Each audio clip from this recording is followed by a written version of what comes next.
Au nom du Père et du Fils et du Saint-Esprit, la paix soit avec vous. Soyez les bienvenus, chers frères et sœurs, à Notre-Dame de Paris. Nous nous réunissons dans le nom du Seigneur Jésus. Bienvenue aux téléspectateurs de KTO, aux auditeurs de Radio Notre-Dame, puisque nous sommes en communion dans le mystère du Seigneur. Je suis très heureux ce soir d'accueillir Monseigneur Guir Poulard, archevêque de Port-au-Prince, à Haïti, qui est en ce moment en voyage pastoral en France et en région parisienne particulièrement. C'est le CCFD qui, en ce moment de carême, a organisé son voyage pastoral. Voilà, il est en train de rencontrer différentes communautés, différents évêques aussi, des partenariats entre l'Église d'Haïti et l'Église de France. Et je le remercie puisque c'est lui qui nous donnera l'homélie tout à l'heure. Voilà, nous prions donc en communion avec l'Église d'Haïti en nous souvenant du traumatisme, du tremblement de terre et de la vitalité de l'Église de ce peuple. Entrons dans l'Eucharistie du Seigneur, faisons silence quelques instants pour entrer dans notre cœur et pour nous disposer à la miséricorde. Faisons silence.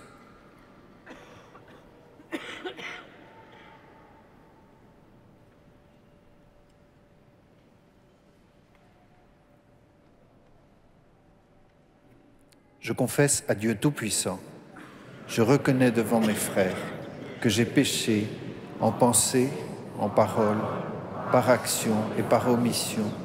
Oui, j'ai vraiment péché. C'est pourquoi je supplie la Vierge Marie, les anges et tous les saints, et vous aussi, mes frères, de prier pour moi, le Seigneur notre Dieu. Que Dieu Tout-Puissant nous fasse miséricorde, qu'il nous pardonne tous nos péchés et nous conduise à la vie éternelle. Amen.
Prions le Seigneur. Tu es la source de toute bonté, Seigneur, et toute miséricorde vient de toi. Tu nous as dit comment guérir du péché par le jeûne, la prière et le partage. Écoute l'aveu de notre faiblesse. Nous avons conscience de nos fautes. Patiemment, relève-nous avec amour. Par Jésus-Christ, ton Fils, notre Seigneur et notre Dieu, qui vit et règne avec toi et le Saint-Esprit pour les siècles des siècles.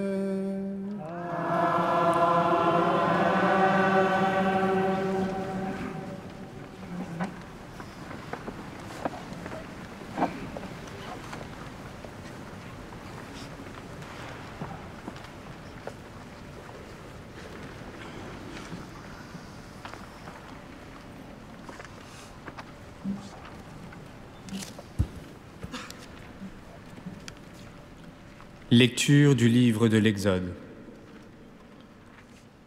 En ces jours-là, sur le Sinaï, Dieu prononça toutes les paroles que voici.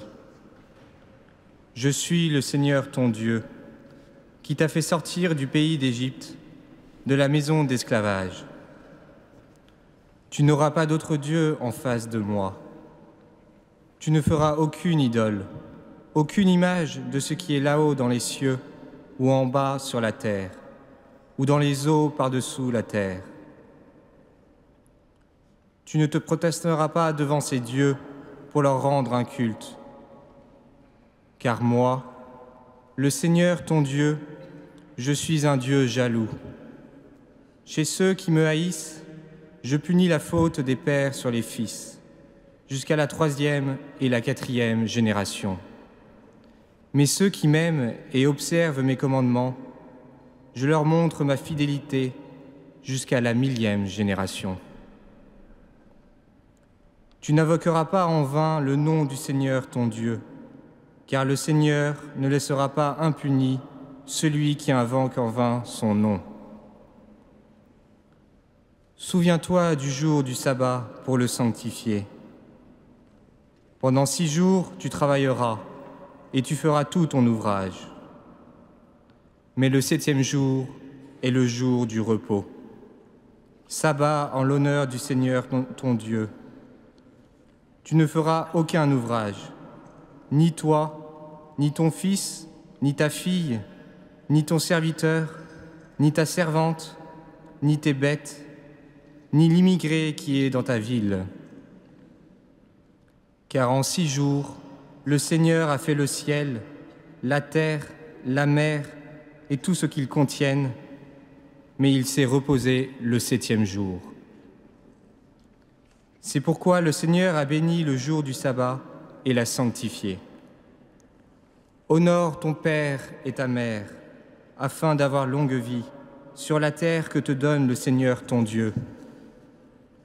Tu ne commettras pas de meurtre, tu ne commettras pas d'adultère, tu ne commettras pas de vol. Tu ne porteras pas de faux témoignages contre ton prochain. Tu ne convoiteras pas la maison de ton prochain. Tu ne convoiteras pas la femme de ton prochain. Ni son serviteur, ni sa servante, ni son bœuf, ni son âne, rien de ce qui lui appartient. Parole du Seigneur.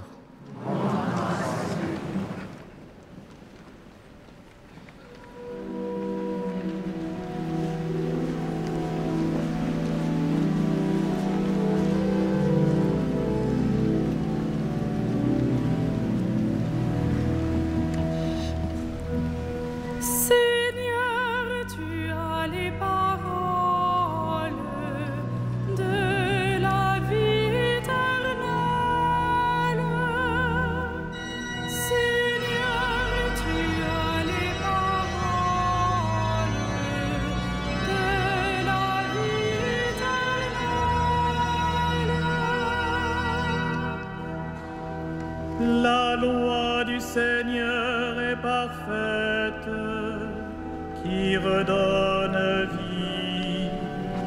La charte du Seigneur est sûre, qui rend sages les simples.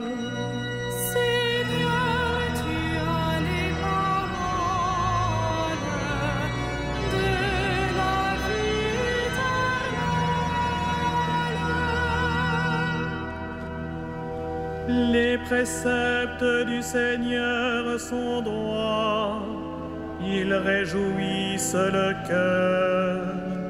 Le commandement du Seigneur est limpide, il clarifie le regard. Seigneur, tu as les paroles de la vie éternelle.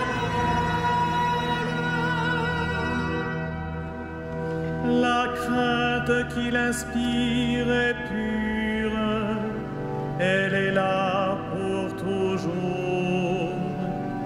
Les décisions du Seigneur sont justes et vraiment équitables. Seigneur, tu as les paroles de la vie éternelle. Plus désirable que l'or, qu'une masse d'or fin, plus savoureuse que le miel qui coule des rayons. Seigneur, tu as les paroles de la vie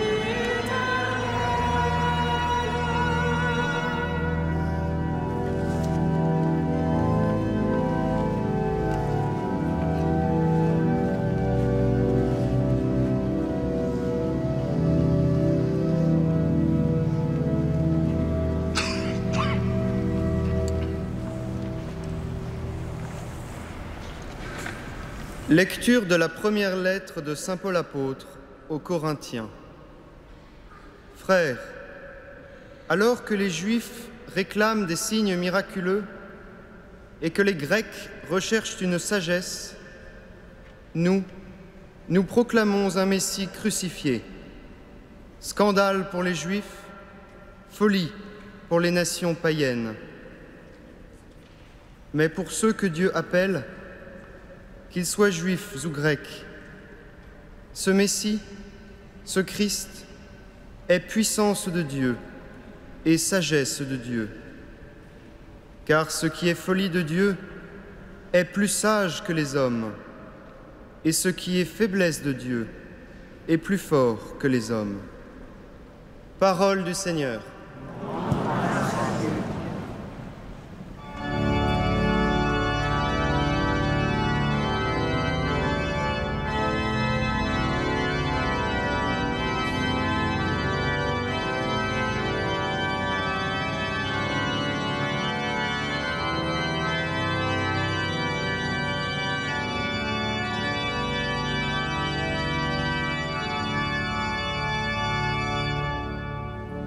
Gloire au Christ, sagesse éternelle du Dieu vivant. Gloire à toi, Seigneur. Gloire au Christ, sagesse éternelle du Dieu vivant. Gloire à toi, Seigneur. Dieu a tellement aimé le monde qu'il a donné son Fils unique, afin que ceux qui croient en lui aient la vie éternelle. Gloire au Christ, sagesse éternelle du Dieu vivant. Gloire à toi, Seigneur.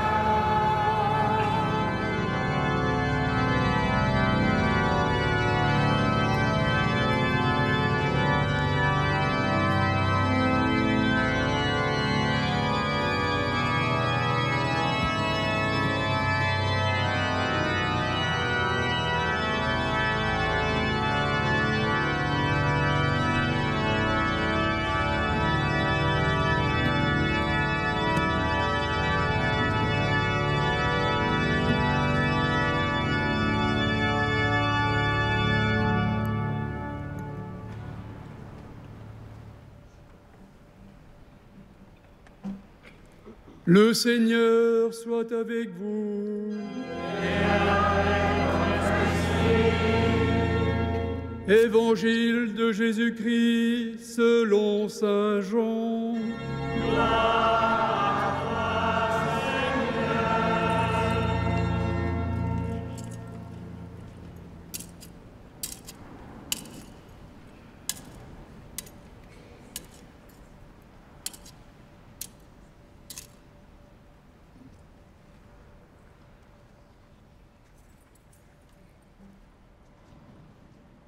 Comme la Pâque juive était proche, Jésus monta à Jérusalem.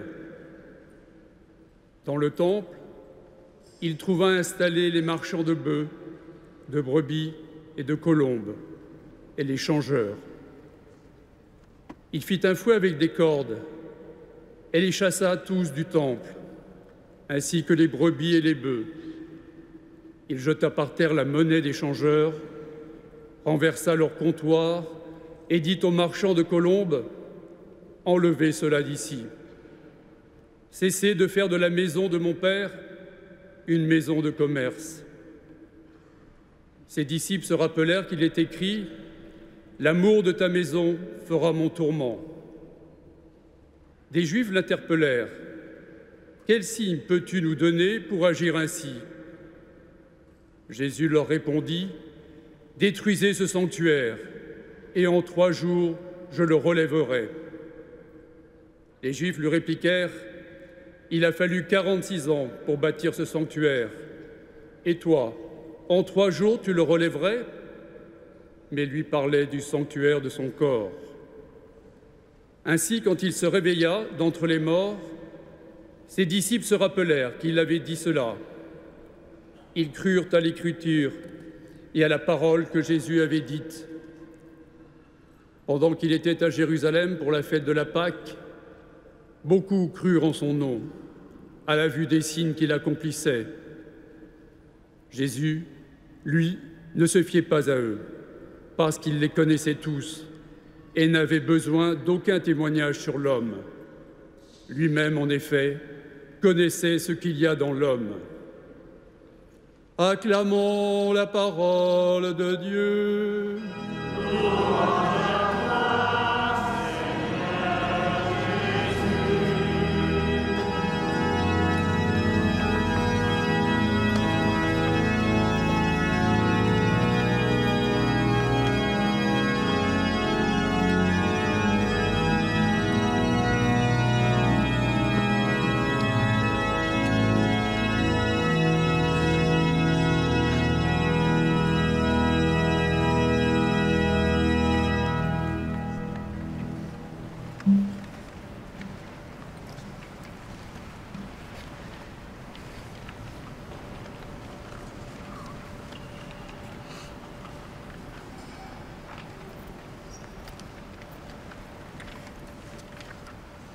Je remercie mes frères évêques de l'archidiocèse de Paris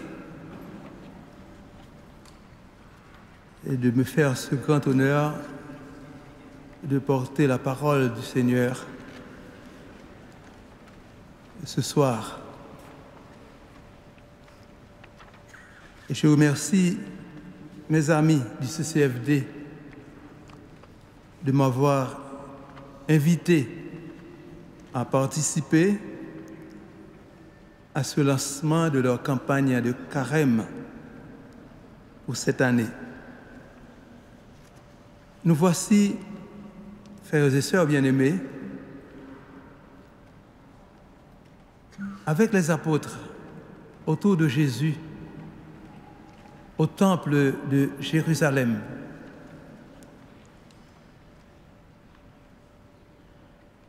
Il y a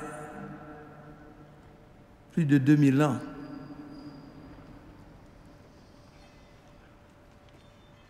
Contrairement aux synoptiques, Saint Jean place le récit de la purification du temple au début de la vie publique de Jésus. Pour reprendre une idée du père Xavier Léon Dufour, dans son ouvrage le signe du temple, selon saint Jean. La portée du geste du Christ est directement messianique.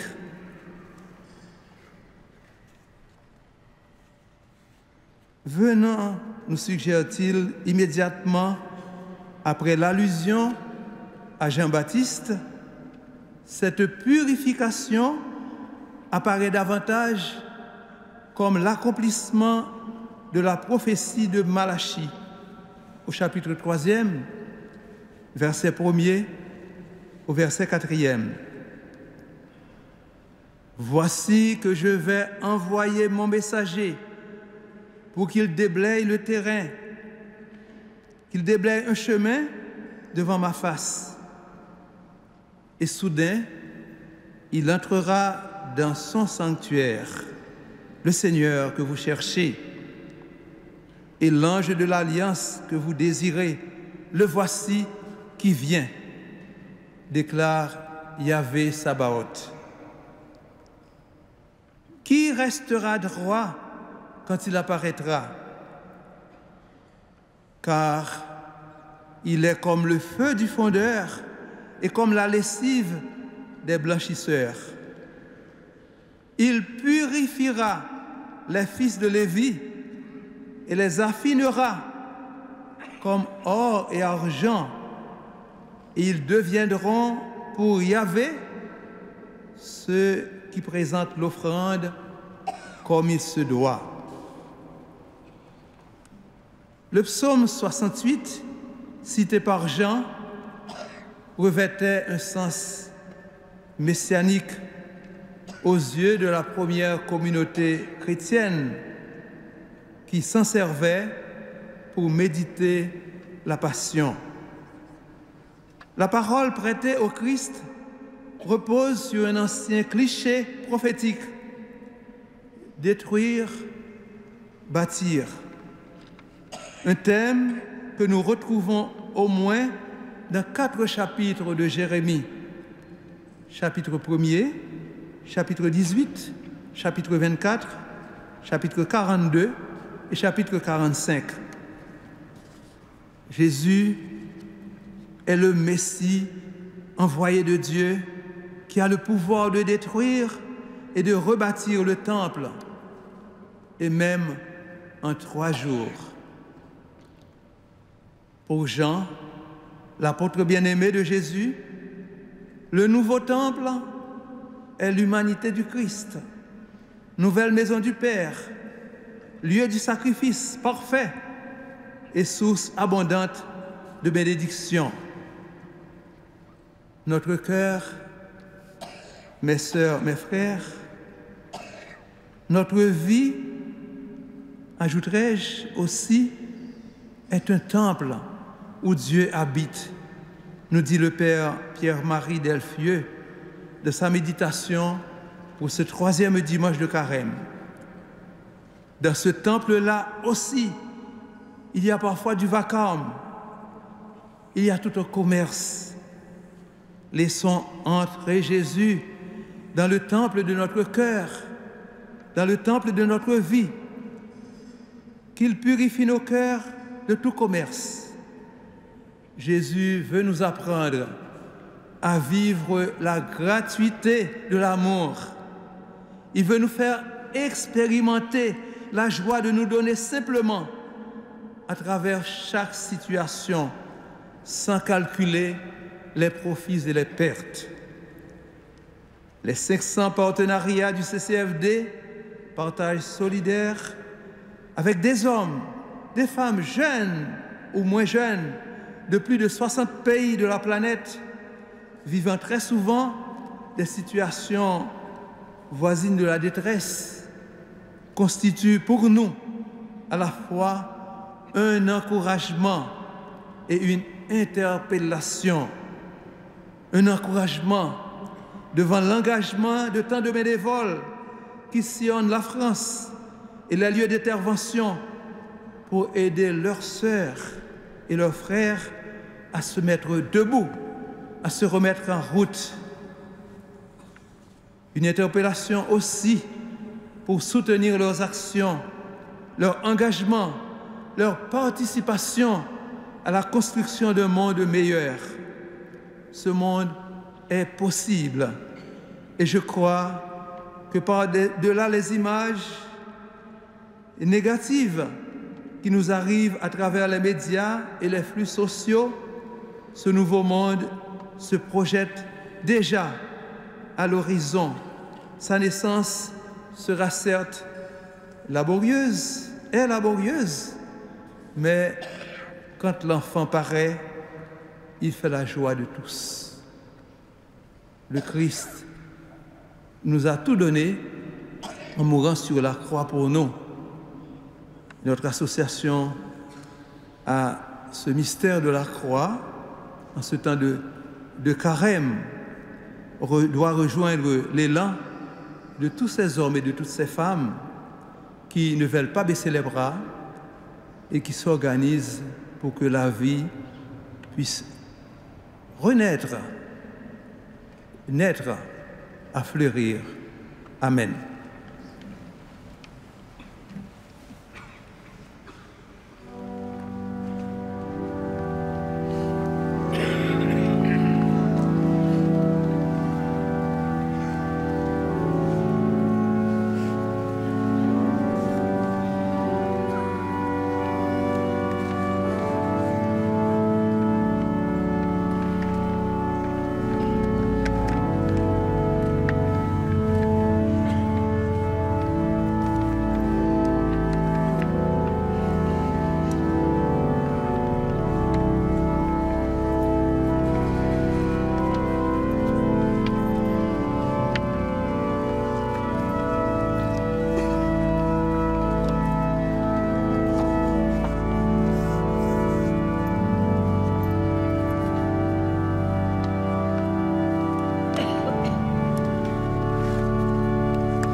Credo in unum Deum, Patrem omnipotentem, factorem celi et terrae, visibilium omnium, et invisibilium.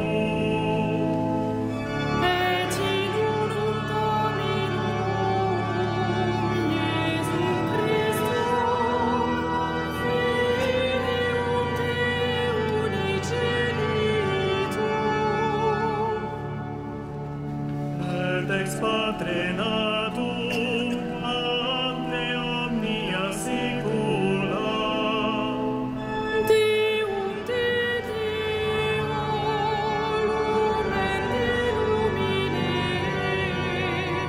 Deum verum de Deo vero.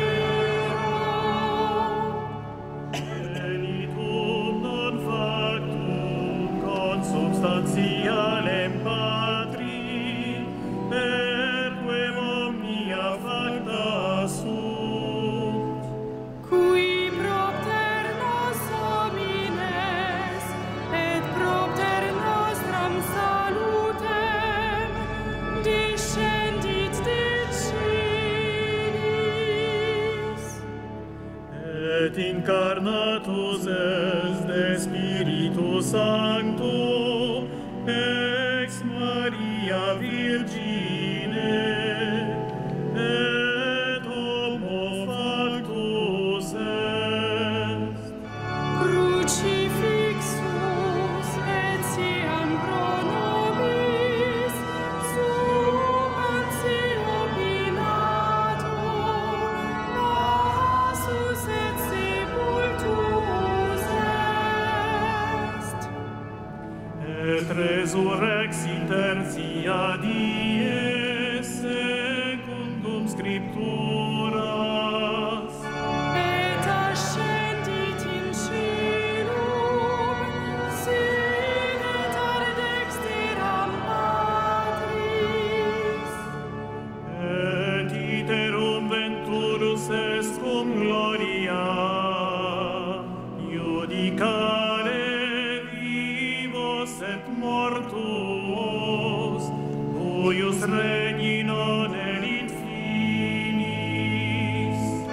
et in spiritum sanctum Dominum, et vivificantem, qui ex Patre Filioque procedit, qui cum Patre et Filio simul adoratur,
Prions ensemble au moment d'offrir le sacrifice de toute l'Église. Que cette Eucharistie nous obtienne, Seigneur, à nous qui implorons ton pardon, la grâce de savoir pardonner à nos frères par Jésus, le Christ, notre Seigneur. Amen. Le Seigneur soit avec vous. Et avec votre esprit. Élevons notre cœur. Nous le tournons vers le Seigneur. Rendons grâce au Seigneur, notre Dieu. Cela est juste et bon. Vraiment, il est juste et bon de te rendre gloire, de t'offrir notre action de grâce toujours et en tout lieu. À toi, Père très saint, Dieu éternel et tout-puissant, tu offres à tes enfants ce temps de grâce pour qu'ils retrouvent la pureté du cœur. Tu veux qu'ils se libèrent de leurs égoïsmes afin qu'en travaillant à ce monde qui passe, ils s'attachent surtout aux choses qui ne passent pas. C'est pourquoi, avec les anges et tous les saints, nous chantons et proclamons.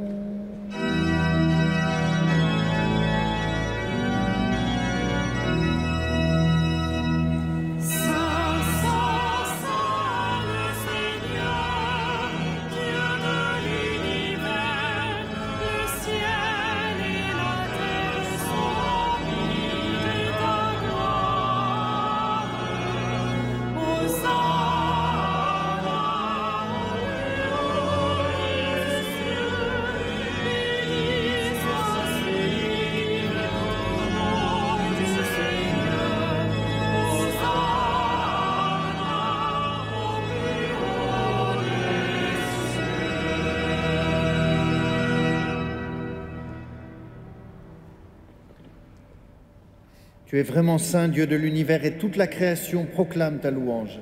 Car c'est toi qui donnes la vie, c'est toi qui sanctifies toutes choses, par ton Fils, Jésus-Christ, notre Seigneur, avec la puissance de l'Esprit Saint. Et tu ne cesses de rassembler ton peuple, afin qu'il te présente partout dans le monde une offrande pure. C'est pourquoi nous voici rassemblés devant toi, et dans la communion de toute l'Église, en ce premier jour de la semaine, nous célébrons le jour où le Christ est ressuscité d'entre les morts. Par lui que tu as élevé à ta droite, Dieu Tout-Puissant, nous te supplions de consacrer toi-même les offrandes que nous apportons. Sanctifie-les par ton esprit, pour qu'elles deviennent le corps et le sang de ton Fils, Jésus-Christ, notre Seigneur, qui nous a dit de célébrer ce mystère. La nuit même où il fut livré, il prit le pain. En te rendant grâce, il le bénit, il le rompit et le donna à ses disciples en disant : « Prenez et mangez-en tous, ceci est mon corps livré pour vous. »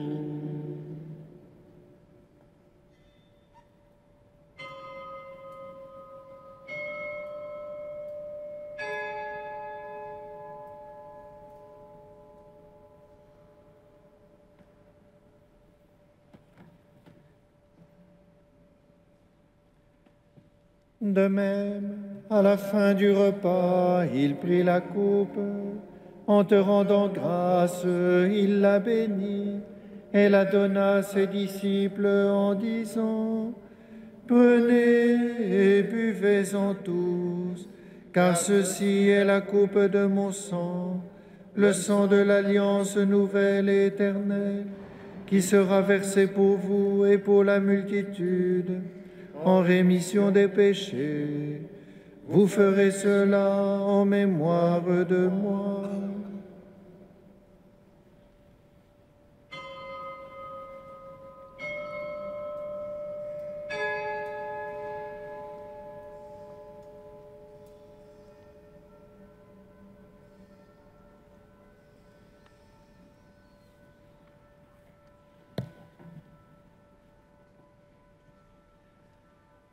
Il est grand le mystère de la foi.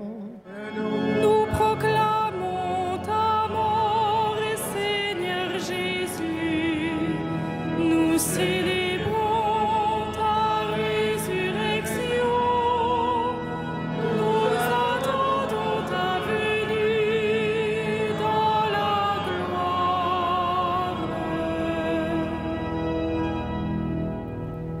en faisant mémoire de ton Fils, de sa passion qui nous sauve, de sa glorieuse résurrection et de son ascension dans le ciel, alors que nous attendons son dernier avènement, nous présentons cette offrande vivante et sainte pour te rendre grâce. Regarde, Seigneur, le sacrifice de ton Église et daigne y reconnaître celui de ton Fils qui nous a rétablis dans ton alliance.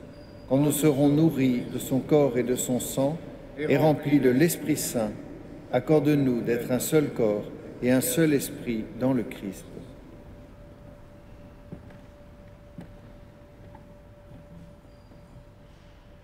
Que l'Esprit Saint fasse de nous une éternelle offrande à ta gloire, pour que nous obtenions un jour les biens du monde à venir auprès de la Vierge Marie, la bienheureuse Mère de Dieu, de Saint Joseph, avec les apôtres, les martyrs et tous les saints qui ne cessent d'intercéder pour nous.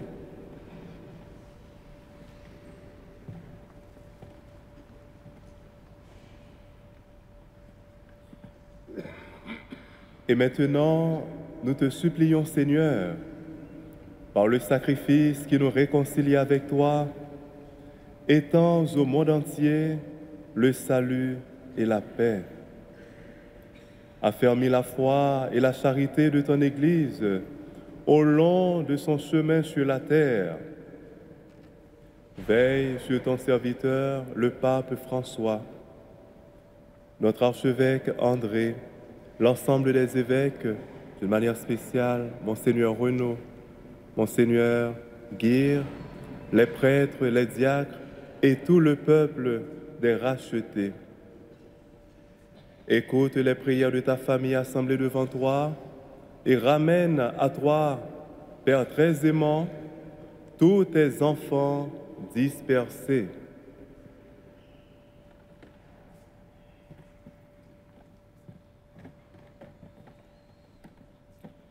Pour nos frères et sœurs défunts, pour les hommes et les femmes qui ont quitté ce monde et dont tu connais la droiture, nous te prions.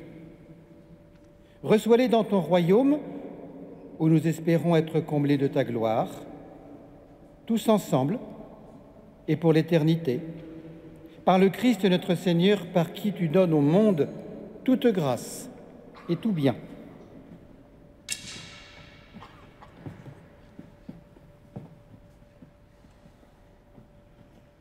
Par lui, avec lui et en lui, à toi, Dieu le Père Tout-Puissant, dans l'unité du Saint-Esprit, tout honneur et toute gloire pour les siècles des siècles.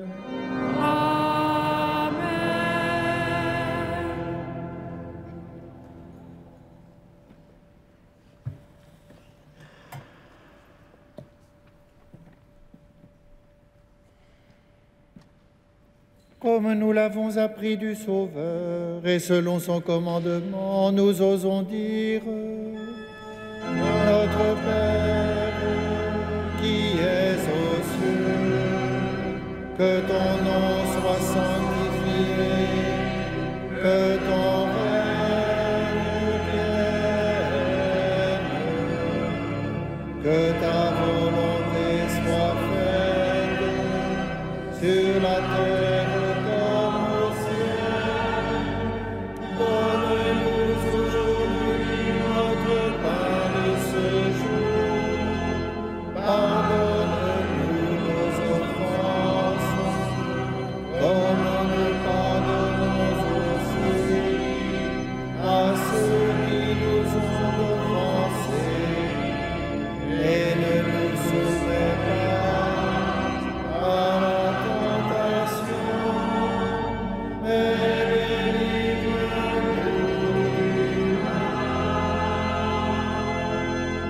Délivre-nous de tout mal, Seigneur, et donne la paix à notre temps. Par ta miséricorde, libère-nous du péché, rassure-nous devant les épreuves, en cette vie où nous espérons le bonheur que tu promets et l'avènement de Jésus-Christ, notre Sauveur. Car c'est à toi qu'appartiennent le règne, la puissance et la gloire, pour les siècles des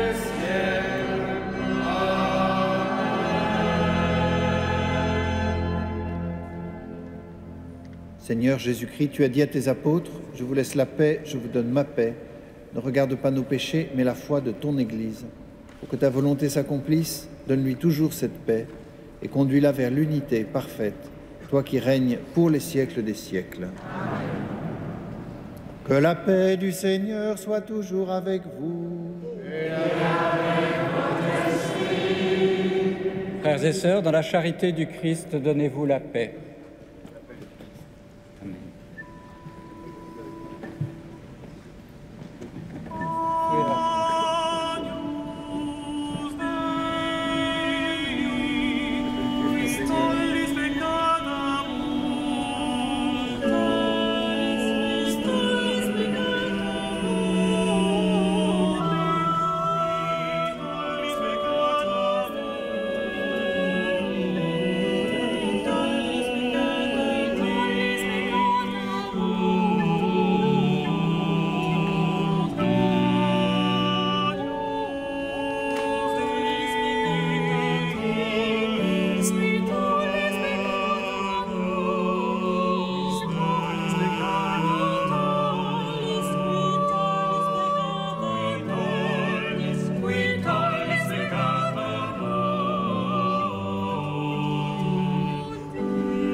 Les invités au repas du Seigneur.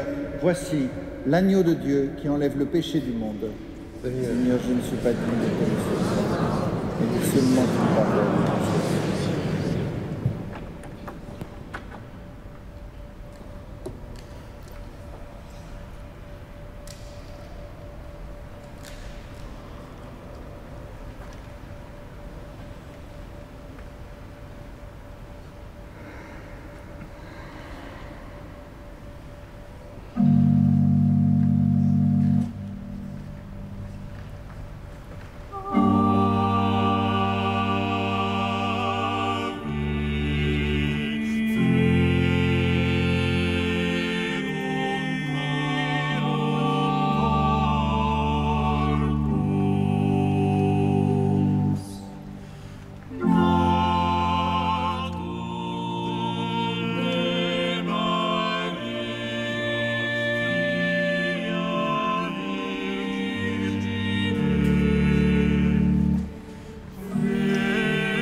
Frères et sœurs bien-aimés, quelques informations pour le carême que nous continuons de vivre.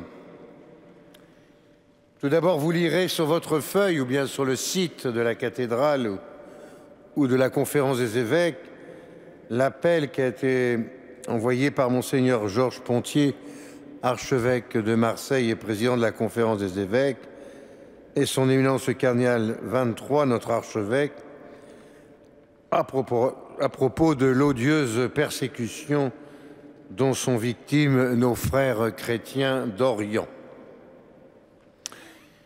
D'autre part, nous avons été très heureux d'entendre cet après-midi, comme conférence de carême, le frère Aloïs de la communauté de Thésée. D'ailleurs, les frères ont participé à cette Eucharistie avec nous. Dimanche prochain, la conférence sera donnée par sœur Cécile Rastoin, prieure du Carmel de Montmartre, l'appel à la vie contemplative dans le cadre de la réflexion que nous menons sur la vie consacrée, donc dimanche 16h30. Je vous rappelle que cette conférence est suivie d'une adoration-méditation devant le Saint-Sacrement, animée par notre archevêque, puis les vêpres, puis la messe du soir. Par ailleurs, vénération de la Sainte Couronne d'Épines vendredi prochain, comme tous les vendredis de carême, vendredi 13 mars à 15h. Ce même vendredi, d'ailleurs, à 20h aura lieu la Nuit des témoins, animée par l'AED, l'aide en l'Église en détresse. Et puis un récital d'orgue à la cathédrale le mardi 17 mars à 20h30. Vous pouvez prendre des places à l'accueil. Je vous rappelle que jusqu'au printemps 2015, le dimanche matin, nous donnerons des petits déjeuners aux sans-abri avec l'aide de l'Ordre de Malte dans une tente qui se trouve dans le jardin de la cathédrale. L'accès se fait par le square Jean 23. Nous pouvons prêter main forte à cette équipe de bénévoles chaque dimanche matin. Enfin, vous avez une feuille violette, tout au moins pour ceux qui sont à la cathédrale. Il s'agit de participer activement à l'offrande de carême de cette année. Comme on le vous propose, il y a 3 possibilités. Vous pouvez faire toutes les 3 d'ailleurs, rien ne vous empêche. Soit de permettre l'insertion par le logement de personnes en précarité, soit de financer la construction de l'église Notre-Dame de Galilée à Boukeya, en Israël, soit de soutenir, de rejoindre l'action du CCFD, tous responsables de la création. Donc vous avez les adresses sur votre feuille ou sur le site de la cathédrale. Et de l'autre côté, il y a tous les offices, les horaires de toutes les célébrations depuis le dimanche des Rameaux jusqu'au lundi de Pâques. Faites-en le meilleur usage pour vous, pour les autres. Ce n'est pas la peine de demander des renseignements à l'accueil qui est submergé, puisque vous avez cette feuille avec tout dessus. Voilà, nous pouvons terminer notre prière avec Monseigneur Renaud de Guinchin, évêque auxiliaire de notre bon diocèse de Paris. Nous mettons debout.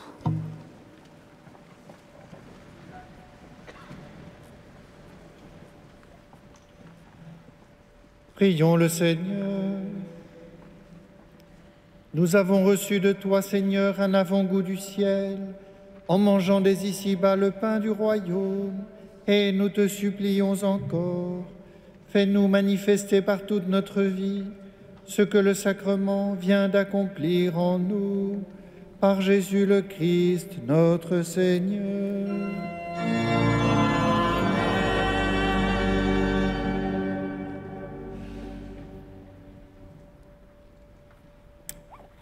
Là, je vous transmets la bénédiction du Seigneur ce soir et je crois que nous avons tous envie de prier le Seigneur de bénir Monseigneur Poulard et tout l'archidiocèse de Port-au-Prince, toute l'Église d'Haïti. Nous demandons aussi la bénédiction pour la communauté de Thésée et pour toute sa mission, pèlerinage de confiance sur la planète.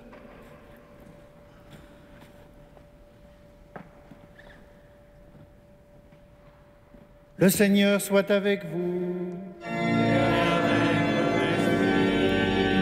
Que Dieu Tout-Puissant vous bénisse, le Père, le Fils et le Saint-Esprit.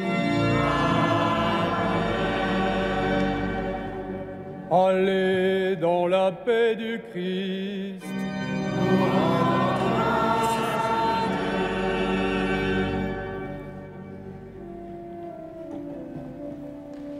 Ave Regina Caelorum. Ave Domina Caelorum. Salve radix, salve porta. Ex qua mundo lux est orta.